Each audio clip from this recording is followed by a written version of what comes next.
जब भी हम डॉक्टर एपीजे अब्दुल कलाम का नाम लेते हैं तो जहन में सबसे पहले क्या आता है? प्रेरणा, है ना? खासकर छात्रों के लिए वो एक आइकॉन है। तो चलिए आज उनकी सोच और उनके दिए गए जीवन के खाके को जरा और करीब से समझते हैं। डॉक्टर कलाम को ना युवाओं की शक्ति पर अटूट विश्वास था। उनका मानना था कि एक इग्नाइटेड माइंड मतलब एक ऐसा दिमाग जिसमें जुनून की आग हो, वो कुछ भी कर सकता है। यही सोच उनके हर संवाद का, हर बातचीत का केंद्र थी। और इसी से पता चलता है कि वो आने वाली पीढ़ी को कितनी कितनी ज्यादा अहमियत देते थे। तो सवाल ये उठता है कि इतनी बड़ी शक्ति को सही दिशा कैसे दी जाए। और मजे की बात यह है कि इसका जवाब भी खुद डॉक्टर कलाम ने एक छात्र के सवाल पर ही दिया। हुआ यूं कि एक बार एक स्टूडेंट ने उनसे पूछा कि वो आने वाली पीढ़ी को सफलता के लिए क्या सलाह देंगे। तो उस स्टूडेंट के जवाब में डॉक्टर कलाम ने सफलता का एक कह सकते हैं 4 सूत्रीय मंत्र दिया। बहुत सीधा, बहुत सरल। पहला, एक महान लक्ष्य होना चाहिए। दूसरा, लगातार ज्ञान हासिल करते रहना है। तीसरा, कड़ी मेहनत करनी है। और चौथा, दृढ़ रहना है। मतलब मुश्किलें तो आएंगी पर टिके रहना है। अब सोचिए, सफलता का इससे ज्यादा सीधा और पावरफुल फॉर्मूला और क्या हो सकता है? लेकिन डॉक्टर कलाम के लिए सिर्फ लक्ष्य तय कर लेना काफी नहीं था। नहीं, उनके लिए ये जानना सबसे जरूरी था कि वो लक्ष्य आपका अपना हो, किसी और का नहीं। इसीलिए वो अक्सर छात्रों से सीधा पूछते थे, तुम्हारा पैशन क्या है?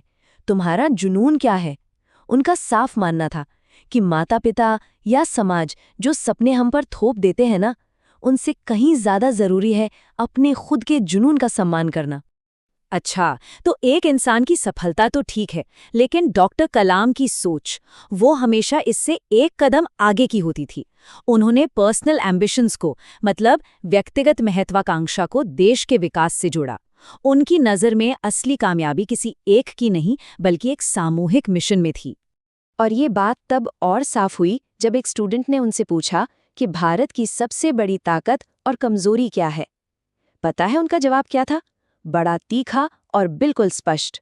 उन्होंने कहा, भारत की सबसे बड़ी ताकत है देश के 60 करोड़ युवा, और सबसे बड़ी कमजोरी एक साझा मिशन का न होना। ये जवाब कितना कुछ कहता है। मतलब अपने पास कितनी भी बड़ी क्षमता क्यों ना हो, अगर कोई दिशा ही नहीं है तो सब बेकार है। और इसी राष्ट्रीय सोच से जुड़ा उनका एक और बड़ा ही अनूठा नजरिया था। जब किसी ने उनसे ब्रेन ड्रेन पर सवाल किया, मतलब हमारे टैलेंटेड लोग जो देश छोड़कर बाहर चले जाते हैं, तो पता है उन्होंने क्या कहा? उन्होंने इसे समस्या मानने से ही इनकार कर दिया।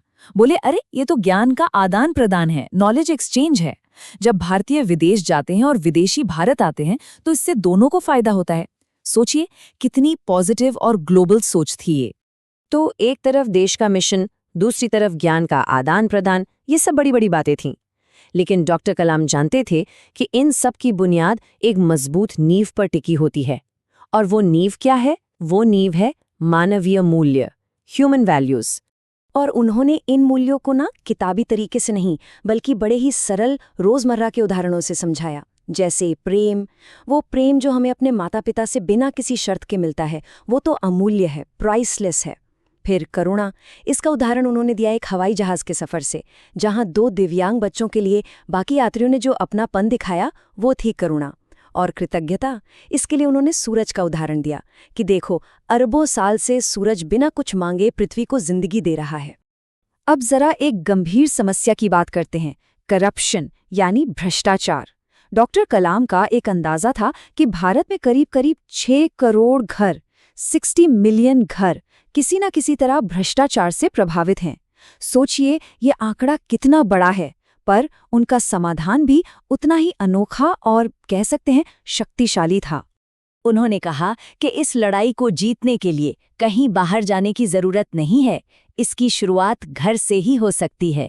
उन्होंने कल्पना की, जरा सोचिए कि अगर बच्चे अपने माता पिता से पूरी हिम्मत के साथ, एक नैतिक साहस के साथ ये कहें कि अगर आप गलत तरीके से पैसा कमाते हैं तो हम आपकी दी हुई सुविधाओं का, आपकी कार या बाइक का इस्तेमाल नहीं करेंगे।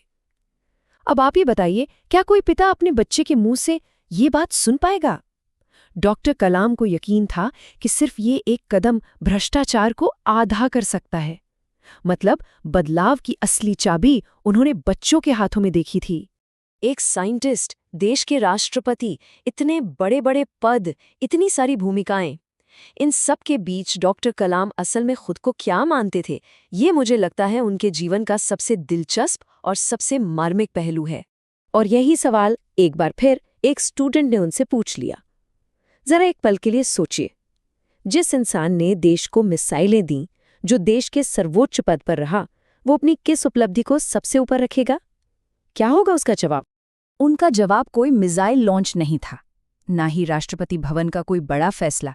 उन्होंने बस इतना कहा, मैं व्यक्तिगत रूप से मानता हूं कि मैं एक शिक्षक हूं। सिर्फ एक वाक्य, लेकिन ये एक वाक्य उनकी पूरी शख्सियत, उनकी विनम्रता और उनके असली जुनून को हमारे सामने रख देता है। और उन्होंने इसे और भी साफ किया। बोले, उनकी जिंदगी का सबसे गौरवपूर्ण पल, प्राउडेस्ट मोमेंट, वो था जब उनके एक स्टूडेंट ने पीएचडी पूरी की। ये बात कितनी गहरी है। ये बताती है कि वो अपनी विरासत को, अपनी लेगेसी को रॉकेट और पुरस्कारों में नहीं, बल्कि उन इग्नाइटेड माइंड्स में देखते थे, उन प्रज्वलित युवा मनों में जिन्हें उन्होंने रास्ता दिखाया था। तो आखिर में डॉक्टर कलाम का पूरा जीवन हमें एक ही मूल सवाल पर वापस लाकर खड़ा कर देता है।